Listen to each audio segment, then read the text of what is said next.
नाम सोनम रघुवंशी, चेहरा मासूम सा, रिश्ते पत्नी, बहू, बहन और बेटी। लेकिन अब एक और नाम जुड़ गया है, हत्यारे।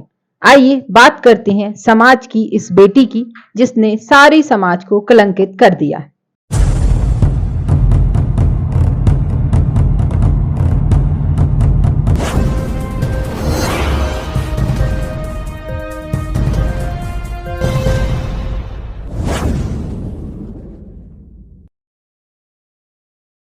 रघुवंशी समाज का पहला ऐसा कलंक जो इतिहास के पन्नों पर नहीं, हमारे आत्मसम्मान पर लिखा जाएगा, और वो भी शब्दों से नहीं, आंसुओं, पीड़ा और शर्म से। हमारा रघुवंशी समाज, जो समाज जिसने मर्यादा पुरुषोत्तम श्री राम को जन्म दिया, जिसके रक्त में त्याग, सेवा और शौर्य की मिसालें हैं, जहाँ माँ कौशल्या की ममता और सती अनसुईया की मर्यादा आदर्श मानी जाती है, जहाँ बेटियां सिर्फ शरीर से नहीं, संस्कारों से गढ़ी जाती हैं, आज वही समाज एक ऐसी साजिश की चपेट में आ गया है जिसने हमारी रगों में बहती हुई मर्यादा को कटघरे में लाकर खड़ा कर दिया।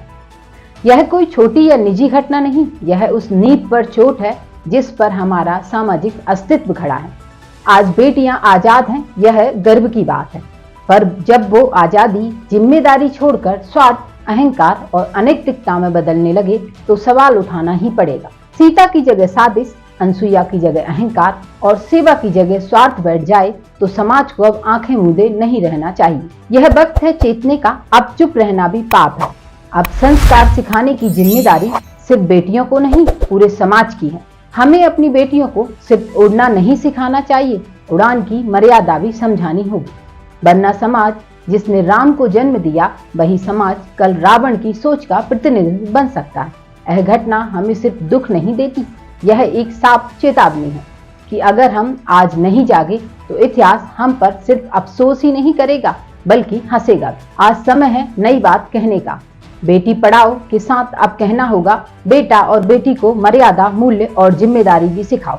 अगर आप रघुवंशी हैं या किसी भी समाज के एक जिम्मेदार नागरिक हैं तो अब चुप रहना आपके संस्कारों का अपमान है। बोलिए, जागिए और ये संदेश फैलाइए, क्योंकि एक पीढ़ी की चुप्पी दूसरी पीढ़ी की बर्बादी बन सकती है। मैं हूं प्रियंका रघुवंशी और आप देख रहे थे बुलंदशहर समाचार। धन्यवाद।